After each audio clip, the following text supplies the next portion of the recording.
بسم اللہ الرحمن الرحیم۔ پاکستان میموریز کے ناظرین کو محمد رحمان کا خلوص برا سلام قبول ہو۔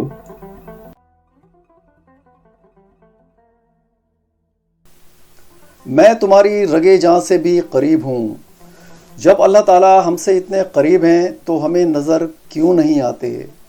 اس سوال کا جواب پاکستان کے مشہور صوفی بزرگ جناب خواجہ شمس الدین عظیمی صاحب کچھ یوں ارشاد فرماتے ہیں: سائنسدان کہتے ہیں کہ زمین گول ہے اور مستقل گردش میں رہتی ہے اور ہم اس کے اوپر بستے ہیں، لیکن روحانیت میں جب زمین کا مشاہدہ کیا جاتا ہے یا روحانی لوگ جس طرح زمین کو دیکھتے ہیں تو زمین انہیں پپیتے کی طرح نظر آتی ہے۔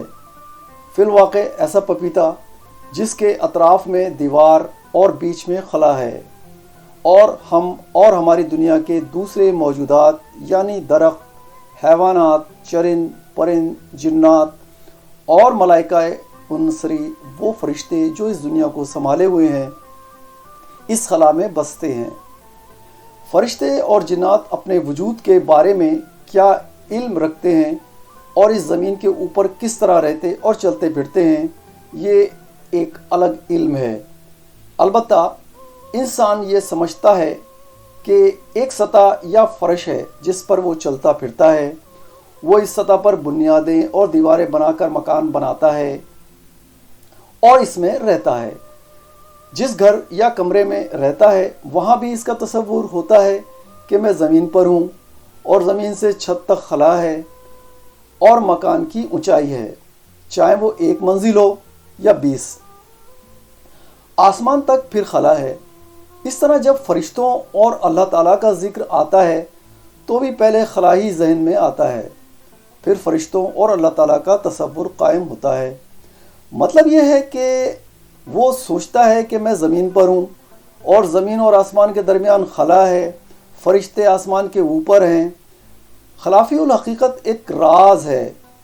اس راز سے ناواقفیت کی بنا پر ہمارے سمجھنے کی طرز میں یہ نقص واقع ہو گیا ہے کہ ہم اللہ تعالیٰ کا تذکرہ کرتے ہیں تو اللہ اور اپنے درمیان اربوں خربوں سال کا فاصلہ سمجھ کر بات کرتے ہیں، یعنی اللہ تعالیٰ اربوں خربوں سال دور ایک مقام پر تشریف فرما ہیں، جبکہ اللہ تعالیٰ قرآن پاک میں ارشاد فرماتے ہیں: میں تمہاری رگ و جاں سے زیادہ قریب ہوں۔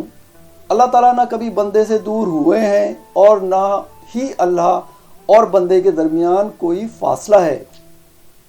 سیدنا حضور علیہ السلام کا ارشاد گرامی ہے: جہاں تم ایک ہو وہاں دوسرا اللہ ہے، اور جہاں تم 2 ہو وہاں تیسرا اللہ ہے۔ قرآن کریم کی اس آیت اور حضور علیہ السلام کی حدیث سے یہ بات ثابت ہوتی ہے کہ اللہ اور بندے کے درمیان کوئی فاصلہ نہیں ہے۔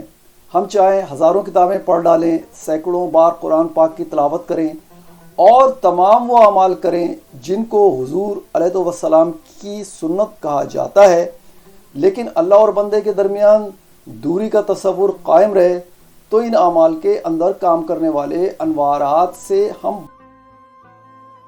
بے خبر رہتے ہیں۔ ذرا تفکر کریں تو یہ بات سامنے جاتی ہے کہ جن دلوں میں ایمان موجود ہے ان کی نظروں کے سامنے سے پردہ ہٹ جاتا ہے اور وہ اس بات سے واقف ہو جاتے ہیں کہ اللہ تعالیٰ ہماری رگ و جاں سے زیادہ قریب ہیں۔ شیطان ہمیشہ چھپ کر پردے کے پیچھے سے وار کرتا ہے، مگر جس آدمی کی آنکھوں کے سامنے پردہ ہٹ جاتا ہے وہ شیطان کو بھی دیکھ لیتا ہے اور ساتھ ہی واقف ہو جاتا ہے کہ یہ شیطان ہے جس کی زندگی کا مقصد ہی یہ ہے کہ وہ اللہ اور بندے کے درمیان دوری پیدا کرے۔ یہ ایسی ہی بات ہے کہ ایک شخص جس کے بارے میں پورا یقین ہے کہ آپ کا دشمن ہے، آپ کے سامنے آ جائے اور کہے کہ میرے ساتھ چلو، میں تمہاری دعوت کروں گا، بہت اچھی اچھی چیزیں دوں گا، تفریح کراؤں گا، باغ کی سیر کراؤں گا وغیرہ وغیرہ۔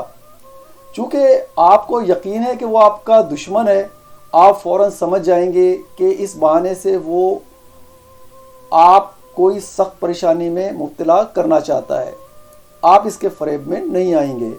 یہی معاملہ شیطان کا بھی ہے۔ شیطان جب یہ دیکھ لیتا ہے کہ یہ شخص اپنے چھپے ہوئے ازلی دشمن کو دیکھ سکتا ہے تو وہ خود ہی آپ کے سامنے نہیں آئے گا، اس لیے کہ اگر اس نے ولغلانے کی کوشش بھی کی تو آپ اس کی بات نہیں مانیں گے۔ یہ نشانی ہے ان حضرات کی جن کے دلوں میں ایمان راسخ ہے، مستحکم اور قائم ہے، اور جو نظر کے قانون سے واقفیت رکھتے ہیں۔